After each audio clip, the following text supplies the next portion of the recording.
I think Trey said he feels the same way. He just is afraid to get that first wire walk. So how do you get started when you're early on in the wire walking? You're not hundreds of feet in the air. No. So you start off down low. My parents weren't that irresponsible. I was 13 before I performed over 30 feet above the ground. Okay.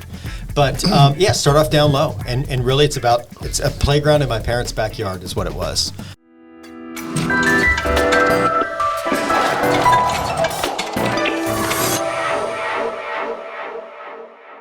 Hey, we're back here with episode number 62, Sarasota Speaks. As always, my name is Brad Hannon. Trey Martel. Felipe Colon. And we've got a world-famous guest with us today, Mr. Nik Wallenda. Thanks for coming on, buddy. Hey, thanks for having me on. We're to say we're excited would be an understatement. We had your good friend Jesse Biter on a couple weeks ago. He made the connection. So shout out Jesse. Good friend loosely. Okay, your acquaintance, right? Yeah. The first one that recommended him was Dr. Gary. Yeah. Oh, and that was like episode 3 or 4. 3. Okay. Yeah. 6. And it took you guys this long. Yeah, you've been on our hit list. You've been on our hit list, man. Yes. You got a team of blockers. To be fair, we kind of also wanted to work out the kinks before we make certain types of asks, right? Yeah. And we don't pay our marketing department either. She works for free. So you were on my list from the beginning because my parents, I think, met you over at UTC by the practice area. They got a nice picture. They said you were really cool and had a lot of stories about Sarasota. So awesome. That's one reason. Yeah. All right, ask the man a question. So, I mean, let's get into the first and the most obvious question is how the heck do you get into doing what you're doing? I know it's kind of a family thing, but for those that may not know. You get forced into it. You don't have a choice. Right. So my family started performing back in the 1780s over in Bohemia, actually. Oh, wow. Came to the United States in 1928 to headline on Ringling Brothers' Barnum Bailey Circus and moved to Sarasota that winter and actually lived in John Ringling's house, the Catazan on the water, for 2 winters as they were. Kind of a dump, you know? Yeah, kind of a dump, exactly. My great-grandfather had amazing stories of being up in the cigar room and playing poker with John Ringling, etc. But so our family grew up in this industry, 200 years, 7 generations. 7 generations. My mom, wow. My mom's 6 months pregnant, still walking the wire with me. Wow. So you were walking wires before you were born, technically. Yeah, that's amazing. That's right. So done it my entire life. So, but yeah, grew up just around it and in it, traveling around the world. So then just naturally evolved, like you didn't have a choice to get out of it? 18 months old, I was on a wire already. Yeah. And it became life. You know, my great-grandfather, Carl Wallendas, said it best. He was really the patriarch of the family who really built the name and made it a household brand in his day. He said, life is on the wire, everything else is just waiting. And for our family, that's true. We feel alive when we're on that wire. A lot of people think, oh, you must be frightened or it's scary or those. And look, it comes with every emotion you can imagine. But we feel alive when we're on that wire. That's what I believe I was created to do, was to walk a wire. As crazy as that sounds, that's my life. I think Trey said he feels the same way. He just is afraid to get that first wire walk. So how do you get started when you're early on in the wire walking? You're not hundreds of feet in the air. No. So you start off down low. My parents weren't that irresponsible. I was 13 before I performed over 30 feet above the ground. Okay. But start off down low. And really it's a playground in my parents' backyard is what it was. And my cousins would come over and my sister would come out and we would play. I mean, our family reunions are chicken fights on the wire. That's just what we do. So again, it started off more as a fun thing, just something to do. And then after getting more and more serious about it, as I got older and turned into my early teens, I'd already been performing. I started performing at 2 years old as a clown in the circus. So I already had an exposure to a live audience. But again, grew up in front of an audience, but not on a wire. And then at 13, finally convinced my parents that it wasn't that I was able to walk the wire. That wasn't the issue at that point. I could walk the wire really good by the time I was 5 or 6.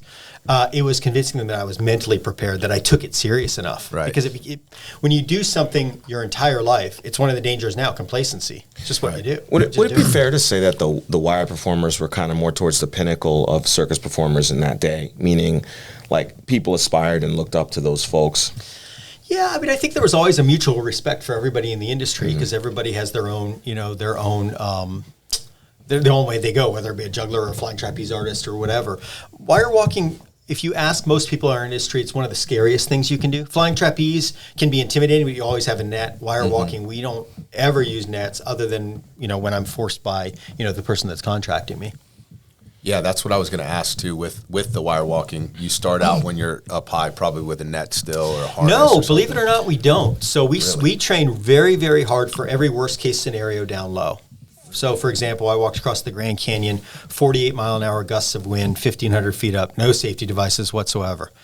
But I trained down low here in Sarasota on a wire that was about 8 feet off the ground, much less stable with 90-mile-an-hour winds. Ooh. So we trained down low in a safer environment for worst case, and then when we go up high, we're prepared as much mentally as we are physically. I knew when I got in the middle of that wire over the canyon and got hit with a 48-mile-an-hour gust of wind that as Jim Cantori, who's a buddy of mine, was there, and in the background he's telling my dad, and I hear it through my dad's microphone, hey, that was a 48-mile-an-hour gust of wind. I can, rather than freak out, I can say, well, I train with 90-mile-an-hour winds, I'll be fine. Wow. So we train very, very hard down low and then take it up high, and then the risks are there. In fact, history has proven that in 2018, right here in Sarasota, we had the most tragic accident I've ever been involved in, which was after training 6 months down low for a world record of the 8-person pyramid. We went over to UTC to rehearse 2 nights before we premiering it to Guinness and a live audience, and that pyramid fell. And I caught the wire, which is what I'm taught to do no matter where I am. But 5 family members fell to the ground, and different levels of trauma. My sister was in a coma, broke every bone in her face, nearly died. So the reality is, it's no matter how hard you train. And we'd trained for that in Sarasota. I trained in my backyard off Fruitville. And we trained in winds of like 40 to 50 miles per hour. We trained for that pyramid to do it. Essentially what we do is we'll train 7 times over. If I'm walking a mile, in training I'm walking 7 miles without stopping. Wow. So we'd held that pyramid every which way, forward, backwards. It was I've done that pyramid probably more than anyone in our industry, and successfully, thousands of times. And during that training, we were as fit as you could imagine and as confident as you could imagine. But it takes one thing, one movement, one sneeze, one bee sting, one bird flying by, one distraction. A lot of variables there, that can, So if you want to talk about teamwork in the business world, there's no greater vision than 8 people working together. If one goes, you all go. Well, I'm stoked to tie it into the business side of things, because all that mental training and all of that obviously translates. Go ahead, Trey. So after that accident, did you have any moments of doubt about continuing? I wrote my second book on it called Facing Fear, because I dealt with PTSD. I watched that pyramid collapse. In fact, I can relive it right now. And made my way to the ground and checked on family members as my sister was unrecognizable within 90 seconds because she was just so spitting teeth out, or she was a mess. My aunt had broken her hip and her leg, and a couple of others unconscious, not knowing if they're going to live. So it's a traumatic experience. So I went on. My family history is when you get knocked down, you get back up immediately. And we all know that analogy, you get back on the horse when you get kicked off. So the following day, I was in the emergency room at the trauma center here at Sarasota Memorial. My dad walked in, and my sister's in a coma. I don't know if she's going to live. The others were out of we knew they were going to survive. We didn't know about walking again. We didn't know. I've had several members, a member paralyzed from falling, and several killed, 7 family members killed from falling. But my sister, we still didn't know. My dad walked into the waiting room, and I'm sitting there, still hadn't left, and he says, hey, are you performing tonight? And I was like, what do you mean? And he's like, yeah, you have a contract. Are you performing tonight? You've given your word. Wow. So, and that's been our family's motto, is the show must go on. So every autograph I sign is never give up. So I did the right thing in my mind. I got back on the wire the next night and performed for 6 weeks straight, and then took some time off. And it was during that time off that I started focusing on all that negativity in my mind, and it overtook my mind. Yeah. And I'm a big believer in being able to control our thoughts, like not allowing our thoughts to go to these negative places. And I forgot what I had been taught, and I started accepting all those words of you're a failure, you're the reason it happened, you were the leader, your sister could have died. And it just tore me up to the point where I remember we went back to train. I own a show in New York City, and we were training for that show up in New York. And as we were training, I started experiencing something I'd never experienced on the wire, which was fear. I was trembling. I was literally shaking on the wire during training, 6 feet off the ground. The height doesn't matter at that point. Yeah. And I remember going back to my place one night and looking at my wife with tears in my eyes and saying, I'm done. I'm never walking the wire again. I quit. And it was that conversation that led to me writing my latest book, actually. But my wife was like, look, you have to think back to everything you've been taught. You live by the words never give up. You do what you do to inspire others, that nothing is impossible. And now you're going to give up. That's not who you are. So it really kind of, that conversation led me into a kind of an internal search of my soul of like, how did I get to this point? And why did I get here? And what did I forget about what I've learned? And the book really tells the journey of what it took to overcome that, which was certainly the greatest challenge I've faced in my life. I mean, And what's that book called? Facing Fear. Facing Fear. When did you publish that? It was published in 18. And yeah, it really tells that story of the challenges that I faced. And again, everything, I think that every negative situation we go through in life, it's up to us what we do with that situation. And we can use it for positivity, to create positivity. And that's really what our family's done for so long is, okay, we were knocked down. How can we get back up? But how can we use what we do now to inspire others to get back up when they fall off their proverbial high wire? I'm going to have to purchase your book. Yeah. All right. Sounds good. Well, I'm curious, you mentioned it was when you stopped after the 6 weeks of performing. It's when you stopped, right, that you had this realization and you started to face your fears or face those challenges. Would you, going back, like if you could rewrite that, would you have still approached the same way where you stayed going for 6 weeks and stopped, or would you just have never stopped? I think there's a couple answers to that question. In the book I talk about how I think we just have to keep going no matter what challenges we face. As long as we keep pushing forward, we're going to make it to the other side. Yeah. If we stop, that's when it gets really dangerous. But I also, the flip side of that is I think when you're dealing with PTSD and something that's so mentally overbearing, it's important that you seek the right counsel. And I didn't. I was the leader. I was tough. I was strong. I was invincible. I was going to make it through no matter what. But, we all can be weak at times. And I think it's acknowledging that too as part of it, going, okay, wait, I really have to, and involving the right therapist to have in your life. It's just important to be able to talk to people like that when you're dealing with a situation like that. So that's what you changed. You'd encourage others to seek seek that help and not try to take on the burden alone. Yeah. We all think that we're so tough. I mean, I've got 2 boys in the military, and I look at the military as a whole, and I speak at to different branches of the military all the time, and I think that especially in that world, you're just trained to be tough and strong mentally and physically, and they go through these challenges, and I can make it through on my own, but you can't make it through your own. It's so important that we're able to get it out. I think we often, especially as men, try to hold everything in. Hold it in, I'm tough, I'm strong, and put on that show. But the reality is it's important that we get it out. Yeah. And I mean, I guess the reason why I asked the question is because would you recommend slowing down when you're going through something like that? Or is it beneficial, in your opinion, from what you went through to just keep charging forward, maybe even with the right help? Yeah, I think it's important that you get the right help and keep charging forward, but the right way. Again, it's the right thing. I'm going to get back on the wire. I'm going to go. And all I was doing was putting a Band-Aid over something. Right. And that's why I wasn't able to heal. I didn't have time to heal. I just put a Band-Aid over it and went on and kept doing it. And, I'm the face of the family, especially in that situation when I'm leading the troop. And, I was on Today's Show and Good Morning America, and all within 3 hours of that accident, I'm doing all this media and I'm holding it together. Right. So it's just, there's all this pressure and all this weight on you, and eventually it becomes overbearing. Yeah. And again, I was burying it rather than dealing with it. It's important you get back on the horse, but you have to take the right steps to get to the horse. And I didn't do that. I just got back on the wire. Would I change anything? Absolutely not. Again, that situation, and I've been through some situations that are beyond anything I ever thought I'd be. I mean, from mental situations to depression to suicidal, you name it. I've been through it all. But I'm thankful for every situation that I've been through in my life when I look back on it. Yeah, using those negatives to create a positive outcome. Yeah, even in my own life, just through that, of like, okay, I can make it through that, therefore I can, having that confidence. I love that. So is there a peak age for wire walkers?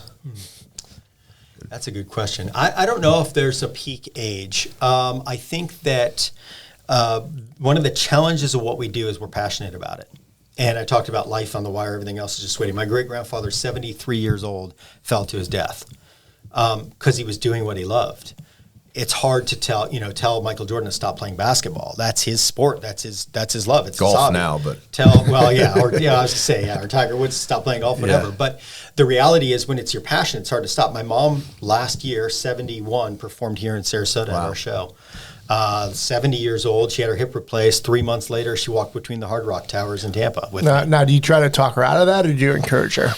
The roles flip as your parents get older. It's pretty interesting how that works. So it was always my mom saying, practice, train, practice, making sure everything was right. And now it's me saying, practice, train, prove to me that you're safe enough, that you're healthy enough, that you're strong enough, and then I'll let you get on the wire. So the roles have completely reversed. But you do understand the mindset, right? Because as you age, around the corner, that's right. It's probably going to be you walking that wire with other people. Yeah. He's got a few corners to 71. I've tried to prepare myself for an age to stop doing the big walks, but it's tough. Again, it's hard when it's what you love and the opportunity, and especially when you're an entertainer. A lifetime of entertaining, it's like getting bit by a bug. You love being in front of a live audience. There's something that is just so rewarding about that. So to give that up, in fact, my first book, On Balance, I talk a lot about how I thought I was going to have to give up performing because there was no future in it. There was just financial, starving artist. The circus world was dying. Yeah. My mom wrote a book called The Last of the Wallendas.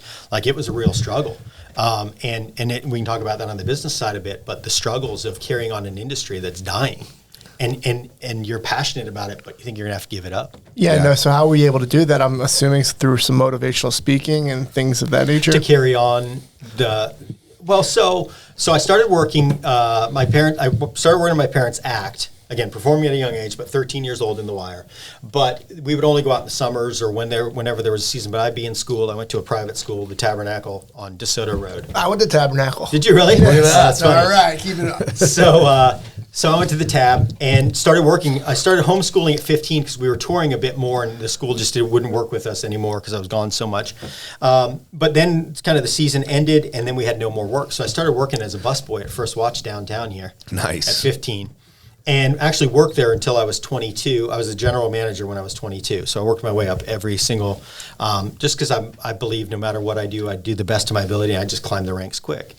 And it was during that time there was a struggle of, am I going to carry on my family industry or not? As my parents were doing everything they could to tell me to go off to college.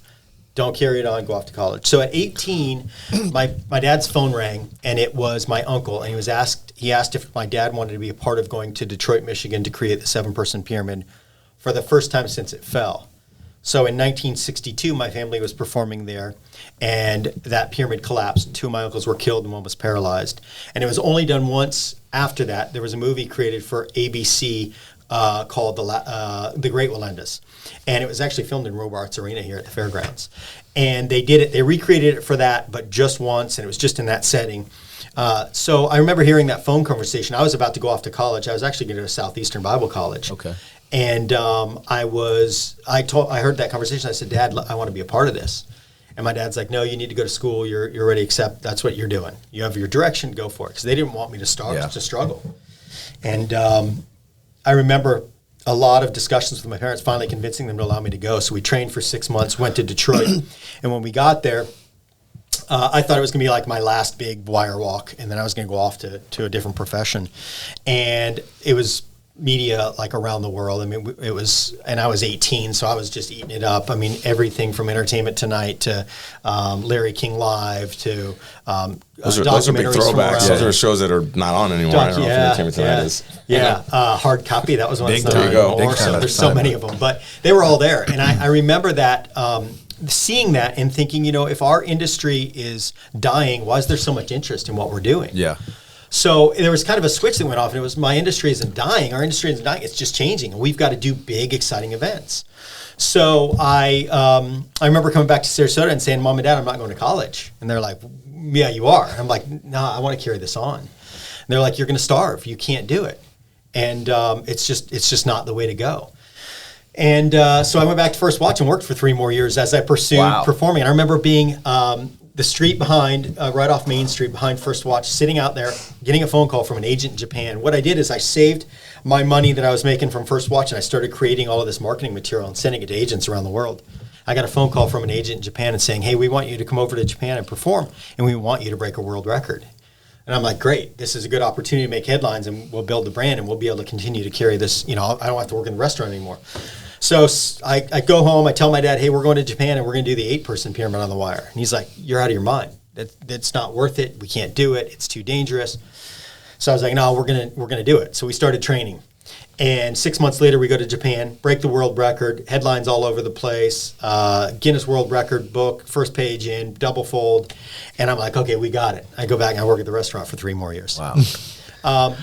All the while thinking I failed. I'm an idiot. I should not have carried this on. What a fool. And my phone rang after about 3 years there. And again, off and on, I had, I'd do a state fair here or a gig here, but it wasn't enough to support a family. Yeah, it was like a starving No big artist. splash. Yeah, it was completely a starving artist. And it was Ringling Brothers asking us to come on, Ringling Brothers to headline in 2007 and 2008. So headline there for 2 years, solid 48 weeks, 350 shows a year. And on the tail run end of the second year, there was a promoter in Newark, New Jersey. It was a brand new arena there called the Prudential Center.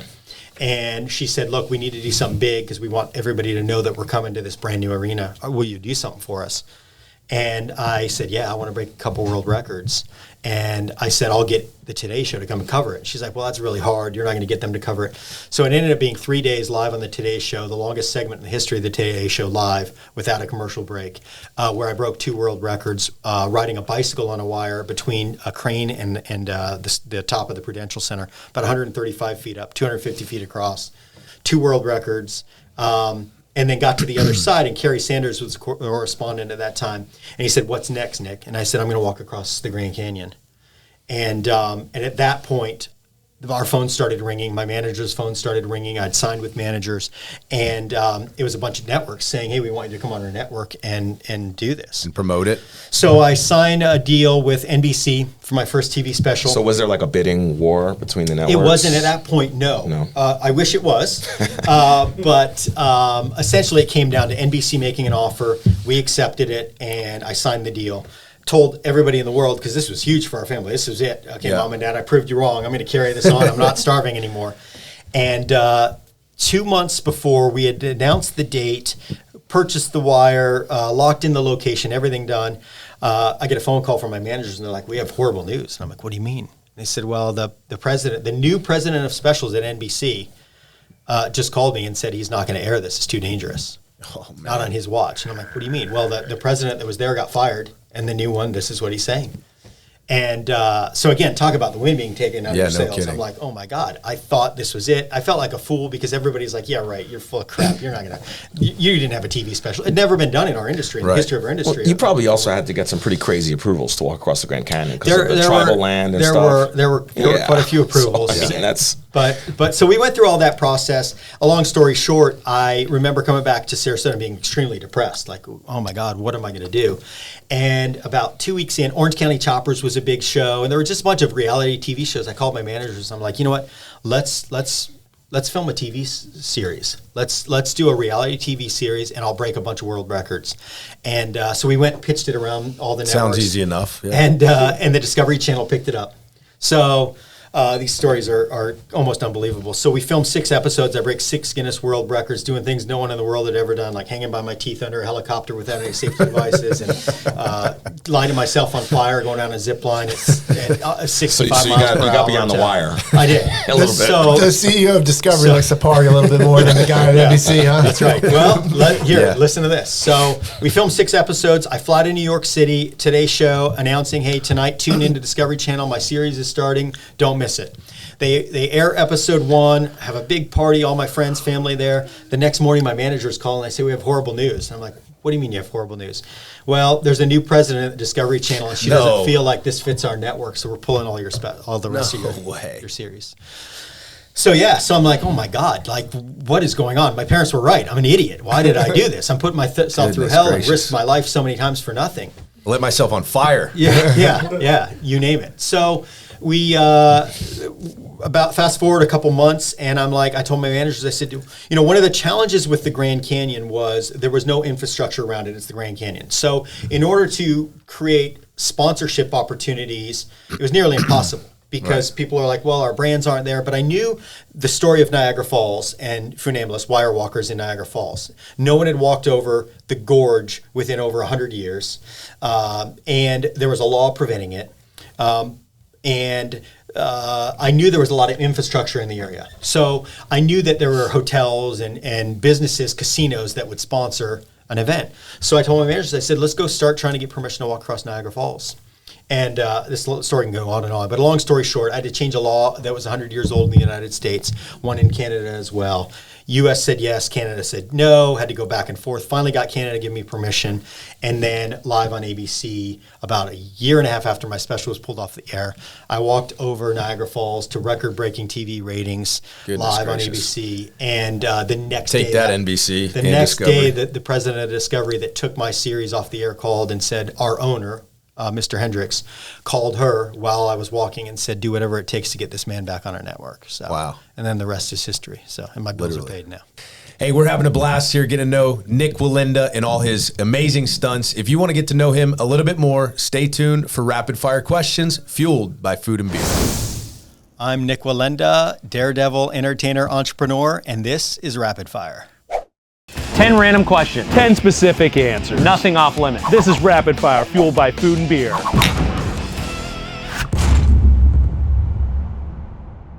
Do you have any pets? I have 5 dogs. I have 4 Shih Tzus, my wife's Shih Tzus, and I have a German Shepherd. Southpaw, other paw, or faux paw? Right-handed. I admit it, you are better than I am. Then why are you smiling? Because I know something you don't know. And what is that? I am not left-handed. What do you like more, comedies or action? Comedies. That doesn't smell like mud. Oh man, that's cold! I'm a maniac on the floor. Whether it's Creed or Debbie Gibson, what's your favorite karaoke song? My go-to song. You know what? I am... it changes all of the time, but I would tell you a faith-based song, probably Gyra right now. You are Gyra, you are enough. Do you remember what you ate for breakfast? I didn't eat breakfast and rarely ever do. How about some breakfast? The most important meal of the day, serving it up Gary's way. Whitewater rafting or mountain climbing? Both. That's what I'm talking about! Who's the go-to-goats? Tom Brady or Michael Jordan? Michael Jordan. You have chosen wisely. If you could instantly become an expert at anything, what would it be? Oh man, creating world peace. Lately I've been feeling a certain way. Peace signs in every picture that I take. I represent world peace. If a movie was made about you, what kind of movie would it be? And who would they cast for you? An action movie. Are you not entertained? And I'd play myself. If you were a professional wrestler, what would your entrance song be? Maybe We Are the Champions.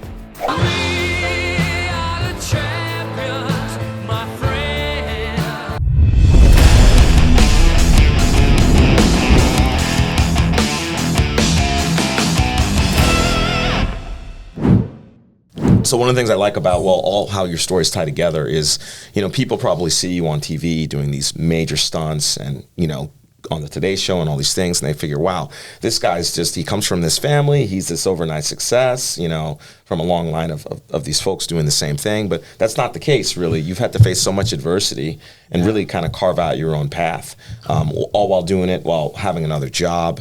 I mean... Yeah. People also think, you know, coming from such a famous last name, it must have been easy. It was just handed to him on a silver platter. But but I think that's what makes us who we are, is all that adversity. You know, I'm so thankful for it because I wouldn't be who I am if it wasn't for it. I wouldn't be the fighter that I am that doesn't give up if it wasn't for those challenges. And I wouldn't have a story that helps others that are facing challenges in business today, possibly, that are like, you know, I'm ready to lock the doors and turn the key over to the landlord because I'm done. Stick in there because it comes, but usually it's John Maxwell's a good buddy of mine, and he always says fail forward, and I love that because as long as you're failing forward, you're still moving in the right direction. You know, I also think that, you know, in a place like Sarasota, where, as we always talk about, we have limited industries, so a lot of people who've had to make it have to forge their own path. And oftentimes they're doing that while working in the restaurant or working in their family's business or something like that. So I think, you know, your example is just a great example for everyone. Yeah. No, I agree. I think that I have learned that failure is just a stepping stone to success. It's just part of it. And you talk to the most successful people in the world, unless it was handed to them, generally they failed 5, 6, 7, 8, 9, 10, 11, 12 times before they get to that point of success. Absolutely. But it's there. It's around the corner. You just got to be willing to keep pursuing it. Well, I'm just curious because you talked about your great-grandfather, Carl, who kind of made, right, Carl? Yeah. Who kind of made the name for Wallenda, was a patriarch of the family.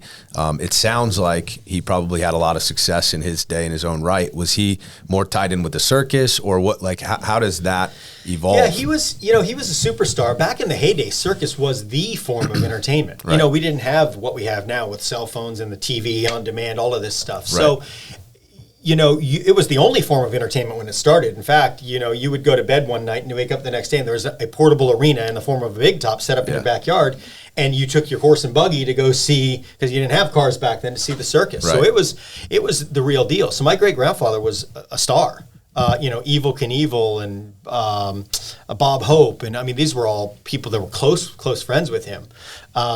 So he had, because he had been willing to continue to push the limits. I think that there's certain people in certain industries that are willing to just take it to another level, and that's what he was always willing to do. And in creating like the 7-person pyramid, when he brought our family over here, they came over in 1928 to headline on Ringling Brothers, and they were making headlines around the world. But they were performing in Cuba, and John Ringling heard about them because they were making headlines, and he's like, I got to go see these people because I want them on Ringling Brothers. So he made his way to Cuba, and he got there, got off the ship, and went to the show, and the show owner spotted him in the audience, and he went backstage to my family who were getting ready to go on, and he said, you guys are taking the night off. And they're like, what do you mean we're taking the night off? He's like, yeah, you guys got the night off. You've been doing great. Didn't tell him why. Well, he knew John Ringling was going to see him and immediately, stealing from him, essentially. Right. John Ringling was one of the richest men in the world at this time. That's right. So he didn't want him to get poached. Right. He could buy any act he wanted, That's right.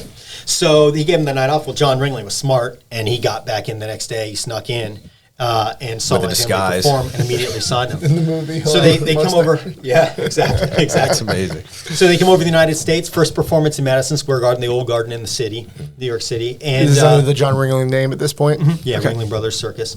And they performed opening night, and they finished their performance. They came down, and they were, again, doing things that had never been seen in the United States or around the world. He was just always creative and innovative. And they took their final bows, and when they did, the audience erupted. They were whistling and screaming and foot stomping. So my family, because they were from Europe, they ran back to their dressing rooms thinking they were going to get fired. Because back in that day, whistling and foot stomping was like being booed off the stage. So they were like, we're failures. They hate us here. And but the ringmaster ran to their dressing room and pulled them back out for a 15-minute standing ovation. And that was just the way my great-grandfather was. He continued to, continued to think outside of the box and create and do bigger and better things. It was just his mind. And because of that, he created a huge following. And, he did walks like Tallulah Gorge and Vet Stadium and would do halftimes of baseball games all the time. And, but yeah, really built a household. So do you think your great-grandfather would be proud of your success? Yeah, I would hope so. I mean, I do what I do in hopes to inspire him and carry on the legacy. And look, I have the challenge of even family members saying, "Oh, you're outshining him," like I'm outdoing it. I'm like, but if I want my great grandkids to outdo me, I want my kids to outdo me. I want them. Yeah, that's the idea. So I think he would be proud of me for sure. I've continued to try to pay respect to him in everything that I do. In fact, everything that I do is all about honoring him or my family. When I hung by my teeth under a helicopter, it's because I was in my grandmother's house. She used to live off DeSoto. She's since passed. But looking on her kitchen wall, and she had a picture of herself hanging by her teeth under a bicycle on a wire 20 feet up. And I was like, how do I honor my grandmother? So I did it under a helicopter. Hang from your teeth. Yeah, That's how I would honor my grandmother too. She would be so proud. But how do I continue to raise the bar? And like my great-grandfather lost his life in San Juan, Puerto Rico, and I went back there and recreated the exact same walk to sort of say, hey, we're still around, we're still going, 7 generations later. Well, I guess what I was trying to get to as well is like with your great-grandfather starting with the circus under the Ringling name, was he one of the first to break off from the, I don't know if break off's the right way to put it, but kind of make their own name outside with their own acts, their own performance, much like you do. Yeah, he was certainly one that he was the most famous of his time for sure. And yeah, I mean, that was it. He decided after working on headlining on Ringling Brothers for 14 years, hey, I'm going to go do this on my own. I'm going to create my own troupe and my own circus. And he did that for a long time. He saw that there was opportunity, and he'd built a brand, and went off and did his own thing. Because you've never really worked under the circuit. Like, you weren't like, that wasn't where you really made it. Though. Yeah, that wasn't where I made it. But it's funny. My passion is under the big top. I love performing under a big top, because the reason why I do these walks over skyscrapers 600, 700, 1,500 feet high, you can't even see. I can't interact with the people. When you're in a live audience and there's, Times Square 250 feet up, 1 million people came to that walk. But you can't interact with them. Yeah. You're so high up, they look like ants. So being in a big top, I can look eye to eye, and I can see the reaction of people inspired and thrilled. And I love when I do a fake fall in front of an audience and they all gasp, like that energizes me. But I don't hear that when I'm between. So I always say I went out and did these big things so that I could go back and shine the light on the big top, so it wasn't a starving artist. So I can help elevate the circus and what it is, because the reality is most people's conception of circus is not reality. They are fed from the media or from watching cartoons that it's cheesy and it's not fun, it's not exciting. The reality is it's an incredible art form. It's thrilling, it's exciting, it's funny, it's all the emotions you'll ever experience under a big top. But until people give it an opportunity, they'll never know that, because they're fed a certain thing. And more important than any of that stuff, it's wholesome fun too. It's wholesome entertainment with all of the devices and the social media and streaming and everything that kids and people growing up are into these days. That is a great wholesome way to have fun. We actually took the boys, my two sons, to the Ringling Museum the other day. Yes. Yeah. I've lived here 34 years, never realized how cool that museum actually is. The circus stuff, I thought it was an old, boring museum, right? Yeah. We go in there, we're having a blast. The kids are seeing the rail cars and all of that stuff. Miniature circus is pretty impressive. Yeah, it's just, it really does show you the real side of the circus that, you don't get from the media, or you don't get from, the way that circus is perceived these days. Yeah, people have a negative connotation of circus. And it's because, look, when there's a mess in DC, it's a circus. Yeah. When it's unorganized and chaos, it's a circus. Right, the word's been co-opted away from the art form. Yeah, correct. And I love the way you described it, because art is interaction, right? Yeah. And when you're able to interact with that audience, that's where the art is. I've been to a small circus. They do one up by University, I think, that's right. every year. And it's incredible. You see the looks on the kids' faces out there. Yeah, we have a show that actually will open at UTC, plays every winter. It's called Wonderland, and it plays right in the mall parking lot there, under a big top, November, December, all the way through early January. And it is so much fun to be able to perform for our hometown and really invite people. My goal is to find those that don't go to a circus normally, to get them to come to a show. Yeah. Because again, time and time again, I always go out afterwards and I sign autographs and shake hands and stuff, because I want to get feedback from my clients, my customers base. Time and time again, I heard it from so many elderly people last year. We've never seen a circus, but we'll come every year now. They just don't know what to expect. And it's about getting them. So I went out to come full circle. I went out and walked over the Grand Canyon and Niagara Falls and all this stuff on TV, just so I could do what I love, which is entertain and get people to come through those doors. It's funny because you're saying this, and I'm actually thinking about the Sarasota SpeaX podcast, and kind of, on a much smaller scale, of course, but like our goal is to help change the perception of Sarasota, because Felipe says it best, but I'll try to say it. You just kind of no, really though, you do say it well. I'm being genuine here for the first time, buddy.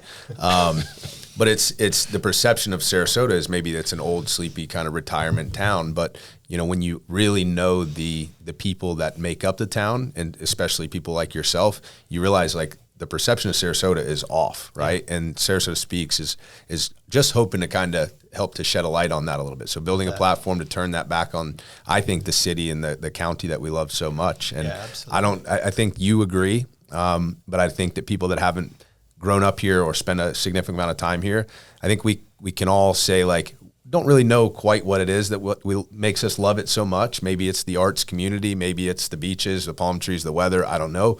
But I think most people that have grown up here, some for some reason just absolutely love the town. So we're just playing our part as well. Yeah, as I travel around the world, people say, do you live in LA? Do you live in New York? No, I live in Sarasota. Yeah. It's where I don't even have a major airport yet. Yeah. But even Brad was getting at, there's also a conception about Florida.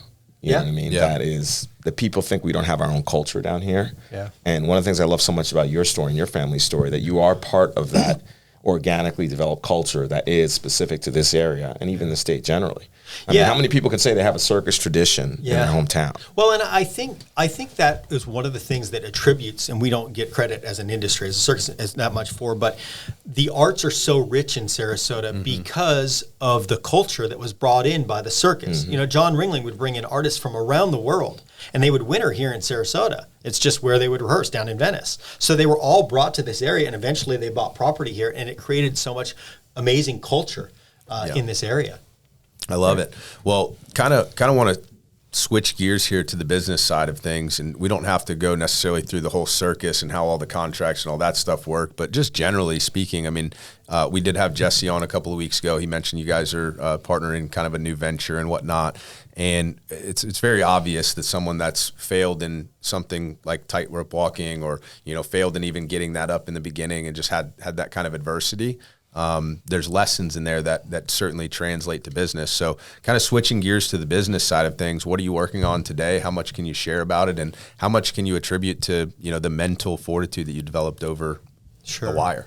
Yeah, look, I think that I'm a driven person and always going for the next. What's next? And try to, I think as any business person, we have to be thinking 4 or 5 steps ahead, right? So even when it comes to my walks themselves, I'm looking at 12. I'm working with Netflix now for another couple TV specials, and I'm looking at 12 walks ahead and trying to get permission for 12 walks, because you don't know which one's going to fall in place. But I'm always trying to be one step ahead of things, which is difficult in the industry, in the business world, of course. But I am working on all sorts of projects. I mentioned, I'm negotiating a deal with Netflix now for another TV special, but also outside of that, I really want to bring a family entertainment center to Sarasota. Like, it's something I've wanted to do for so long, but a fully immersive. So, from rock walls to zip lines to you name it, but a massive indoor facility is kind of a vision that I have that I'm working towards with a couple partners right now that I think we need. We need stuff to do for younger families here. Absolutely.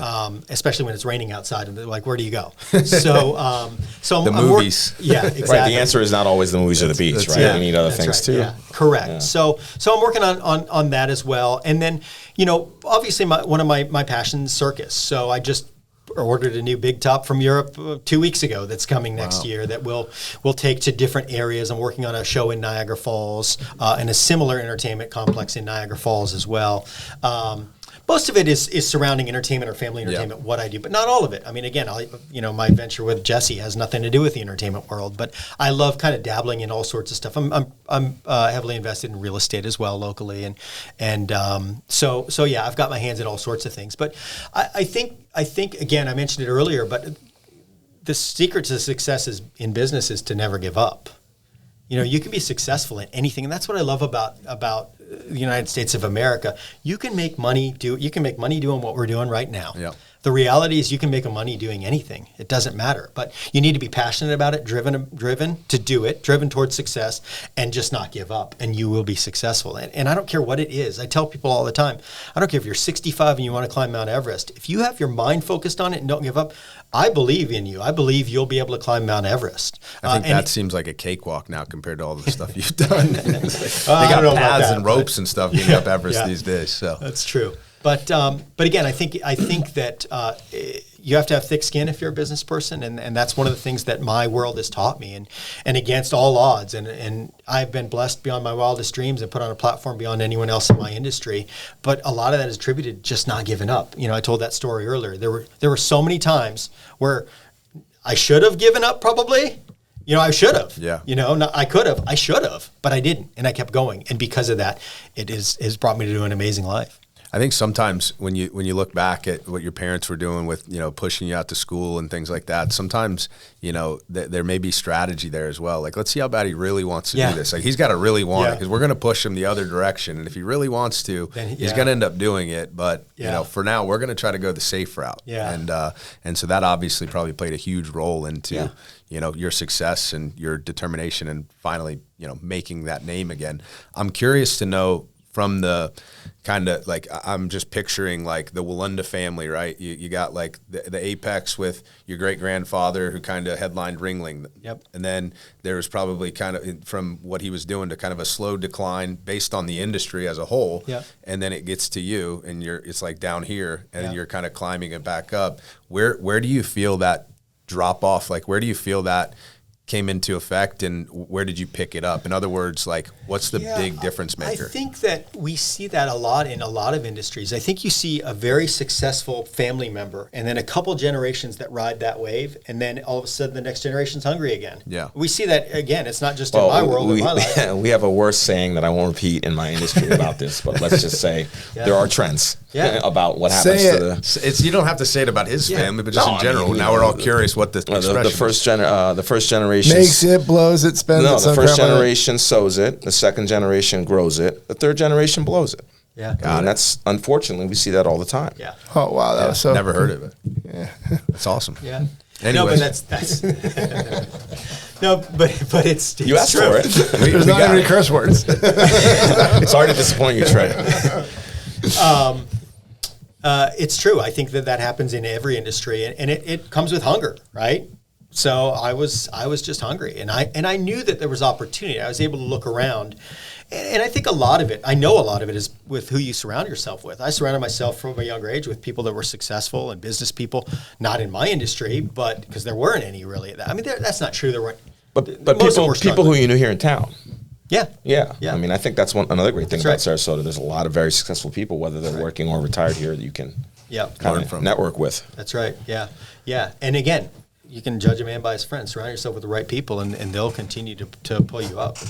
Well, I want to switch gears again to kind of Sarasota, but before I do, everyone's got to know: are the kids gonna walk tightrope? So who's carrying on the legacy? Since we're talking about you carrying it on, so my wife and I have three: 25-year-old Marine, 23-year-old in the Army, and a 21-year-old who owns a dog grooming business in town. So my boys are daredevils in their own rights, being in the military.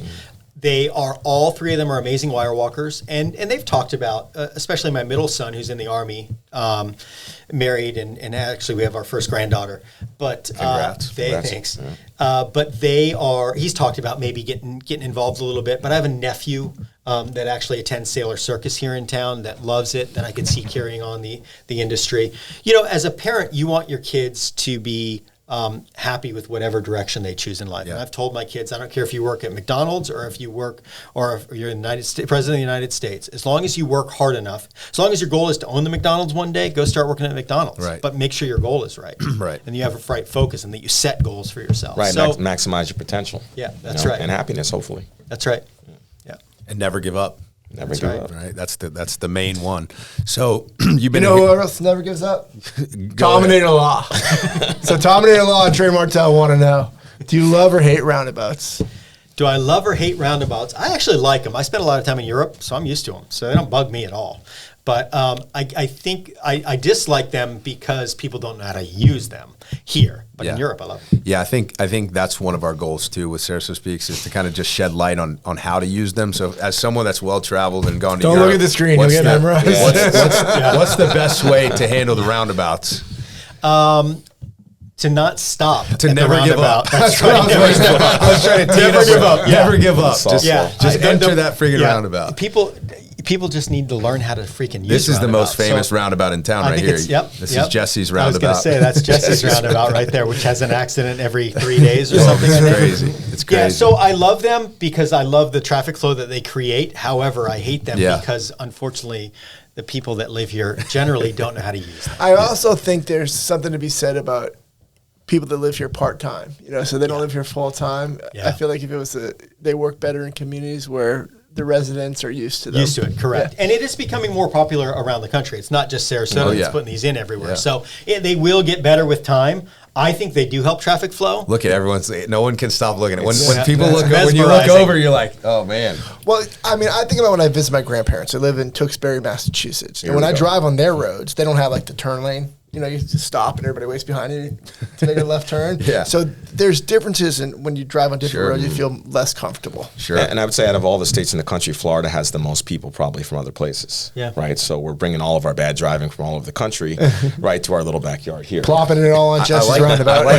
I like the fact that things seem to be evolving locally, though. Like the service industry may not be feeling it completely. They still have the off season and on season, but I bet you if you measured it historically, our off season, still a lot more people staying here Without longer, question. right? So Without question. it's very cool. Yeah. Season, And- our and- off season is becoming shorter. and One of the reasons we ask about the roundabouts, obviously, is it's also kind of a proxy for asking about how you feel about change. Yeah. Sure. Right. And I would love to hear some of your impressions Yeah. about how Sarasota's changed. Yeah, look, I love it. You know, I think I'm one of the reasons I've showcased Sarasota around the world, and there are darts thrown at me often, like, oh, we don't want people to know about our little hidden gem here. Stop walking tightropes downtown. Yeah, exactly.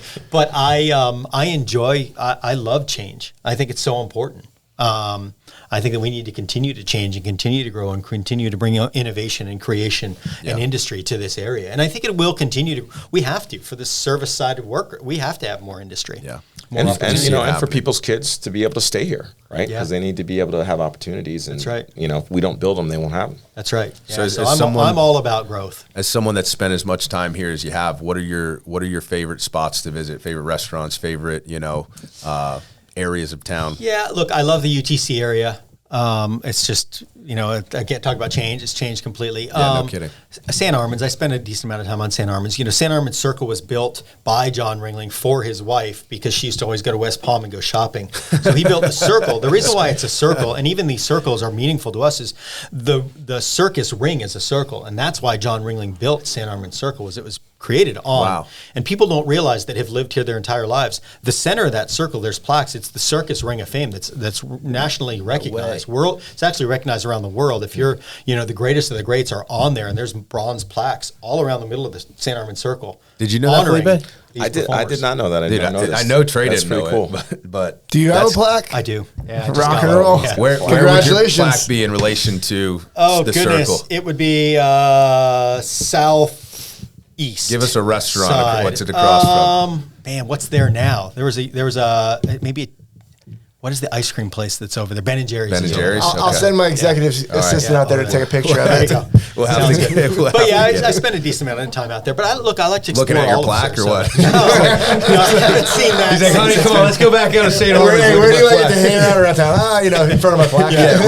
Just bring lawn chairs there, and we hang out, sign on. Exactly, sell books. In the off season. Oh, that's so Pay the good. light bill. You ever see that guy with the guitar and the blonde hair play out there? Yeah, we that's don't. me. Dovedas. That's where I hide out. Incognito. Hey, look at that one over there. So before we wrap up, we always like to ask everybody the same question at the end.